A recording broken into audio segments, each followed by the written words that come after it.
أعوذ بالله من الشيطان الرجيم. بسم الله الرحمن الرحيم. الرحمن علم القرآن خلق الإنسان علمه البيان. الشمس والقمر بحسبان والنجم والشجر يسجدان والسماء رفعها ووضع الميزان ألا تطغوا في الميزان وأقيموا الوزن بالقسط ولا تخسروا الميزان والأرض وضعها للأنام فيها فاكهة والنخل ذات الأكمام والحب ذو العصف والريحان. فبأي آلاء ربكما تكذبان؟ خلق الإنسان من صلصال كالفخار وخلق الجان من مارج من نار. فبأي آلاء ربكما تكذبان؟ رب المشرقين ورب المغربين. فبأي آلاء ربكما تكذبان؟ مرج البحرين يلتقيان بينهما برزخ لا يبغيان. فبأي آلاء ربكما تكذبان؟ يخرج منهما اللؤلؤ والمرجان. فبأي آلاء ربكما تكذبان؟ وله الجوار المنشآت في البحر كالأعلام.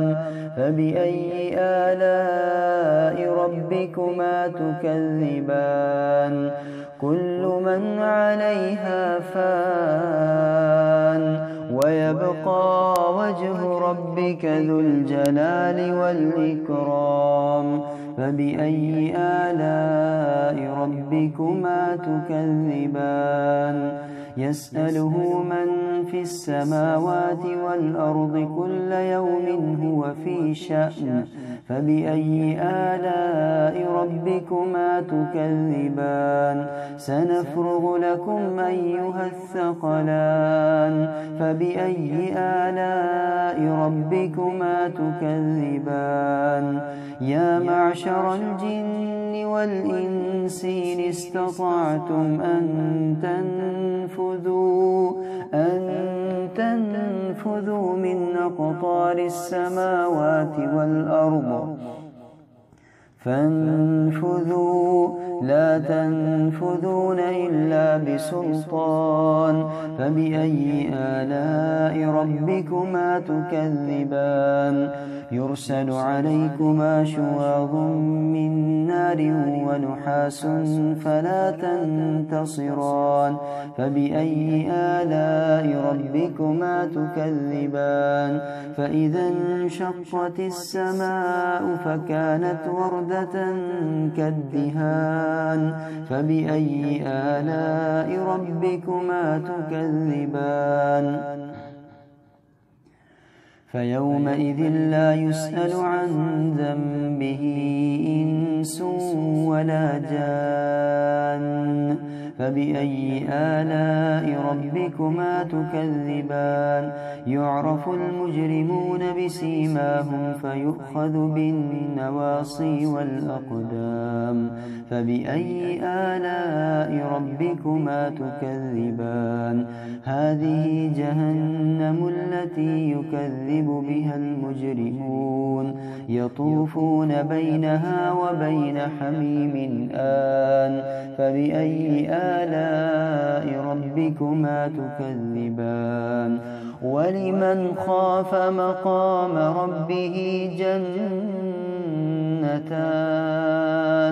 فبأي آلاء ربكما تكذبان ذواتا أفنان فبأي آلاء ربكما تكذبان فيهما عينان تجريان فبأي آلاء ربكما تكذبان فيهما من كل فاكهة زوجان فبأي آلاء ربكما تكذبان متكئين على فرش بطائنها من استبرق وجنى الجنتين دان فبأي آلاء ربكما تكذبان فيهن قاصرات الطرف لم يطمثهن إنس قبلهم ولا جان فبأي آلاء ربكما تكذبان كأنهن الياقوت والمرجان فبأي آلاء ربكما تكذبان هل جزاء الإحسان إلا الإحسان فبأي آلاء ربكما تكذبان ومن دونهما جنتان فبأي آلاء ربكما تكذبان مدهامتان فبأي آلاء ربكما تكذبان فيهما عينان نضاختان فبأي آلاء ربكما تكذبان فيهما فاكهة ونخل ورمان فبأي آلاء ربكما تكذبان فيهن خيرات حسان فبأي آلاء ربكما تكذبان حور مقصورات في الخيام فبأي آلاء ربكما تكذبان لم يطمثهن إنس قبلهم ولا جان فبأي آلاء ربكما تكذبان متكئين على رفرف خضر وعبقري حسان فبأي آلاء ربكما تكذبان تبارك اسم ربك ذي الجلال والإكرام